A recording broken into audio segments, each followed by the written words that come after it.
this is what we're going to be looking at right here, this penalty calculation. And we're going to apply it to some active stakes, and you guys can see how it changes. So one thing that's important about the penalty calculation is it scales with your interest received. So as you get more interest, your penalty increases. However, it'll decrease or increase depending on the length of time that you served of your entire stake. So what I mean by that, and I'll show you guys a chart for what that means exactly. So basically, if you serve more than half of your committed days, then this will be less than 1, which means your penalty will be less than your interest earned. So let me say that again.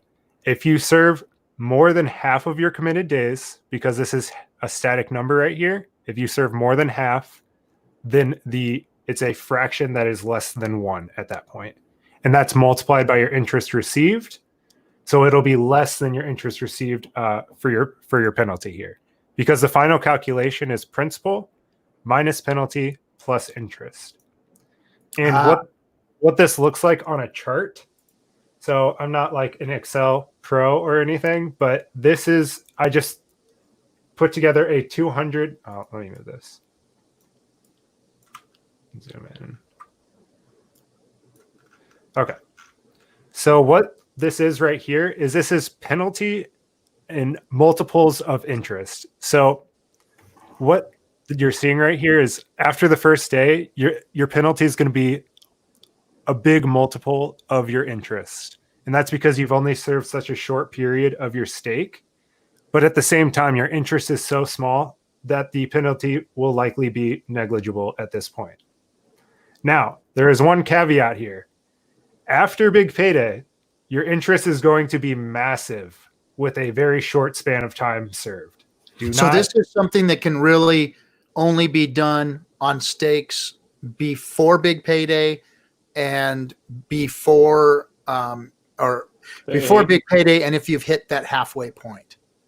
That would be, so you can end it after big payday, but the primary thing is if you do not want it to hit your principal, you need to serve more than half of the days that you said you would. Gotcha. Okay, so what you're seeing here, this is a 200-day stake. And you can see right here at day 100, you cross over the threshold where the penalty starts to become less than the interest. So again, once you cross the halfway point, the penalty becomes less than the interest, and those are both added together. Well, it's interest minus penalty. So if your penalty is less than your interest, then it won't hit your principal. So what you can see here is the curve is like very pronounced at the beginning, and then it kind of starts to taper off. And something that's interesting that I guess I didn't really think about is it ends at about 0.5. And what that means, assuming this is right, which I based it off of the wiki in the layman's guide. What this means is if you emergency in stake, you will lose half of your interest minimum, because it's going to be half. See, this is day 199, and 0.5 would be the multiple against your interest. So you take the penalty multiplier and you multiply your interest, and it would be times 0.5 at this point. So you're basically throwing away half of the interest that you've earned up until that point. Wow. And here's another look. This is after you cross the kind of the tipping point of halfway through. So this is day 100 up until day 200. And you can kind of see that the slope of the curve really kind of like slows down as you get towards the end of it. So now what does this mean in the larger picture of things? What it means is, one, if you don't want it to hit your principal, you stake half of your days.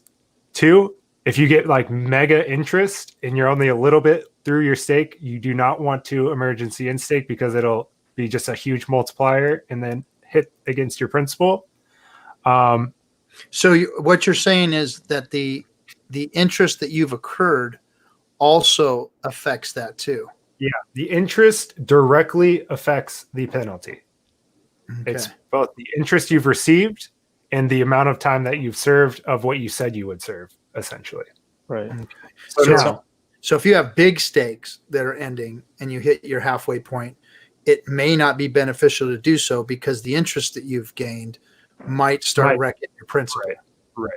Well, it wouldn't wreck your principal, but if it's a long stake and you've made it halfway through already, do you want to just throw away all that interest after you've locked in like a pretty good share price? Assuming Oh, so it's at the halfway. Okay, so let me just to re-understand this. Maybe some other people are thinking like I am.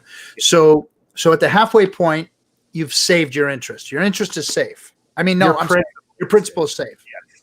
Your principal is safe. Yep. After that, your interest is what's at risk. So pretty much the day one after your halfway point, your interest is shot. Got it. Yes. And then your slowly fills up until half. If you emergency in stake, it slowly fills up. And the best that you can do is get half of your interest if you emergency in stake, like on the last day. And what happens if you emergency in stake on the last day, like a day before your stake expires? So based on this, it appears you would take your interest, multiply it by 0.5, and then add that to your principal. So you actually, so here's a scenario then. So if you were to, so let's just say your stake is coming up on November 20th, a couple of days after big payday. So you go all the way almost up until it's time for you to end your stake. Yep. And then we'll look at that example in particular. I have a stake. Because if you emergency end stake it at that point, then you push it all out. You get to keep your big payday, most of your interest, and your principal. Mm-hmm. And I have a specific example that will look at that, and you can see kind of how your share rate can change from doing something like that. But before we do that, there is one other thing in the code that is good to know, and that is the minimum. So the minimum. Okay, let's go back. Let's go back to the formula. So half of committed days will always be equal to 90 if the stake was less than 180 days. So half of the committed days will always be equal to 90 if the stake was less than 180 days. Oh, okay. So if it's less than 180, it's always 90. 90 is the minimum. 90 is your halfway mark to not hit your principal, basically.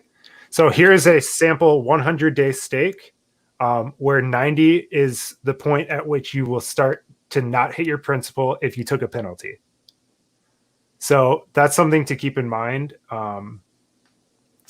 Yeah, that's something to keep in mind. For short stakes. For short stakes, yes. Yeah. And that's we're calling short stakes anything under the 180 days. Yes. Yep. Anything under 180 days this applies to, because half of the time served will always be equal to 90. Gotcha. So if it's 160 up to 90 days, and once you pass that point, then you're not going to be hitting your principal with your penalty. Gotcha. Okay. These are the only charts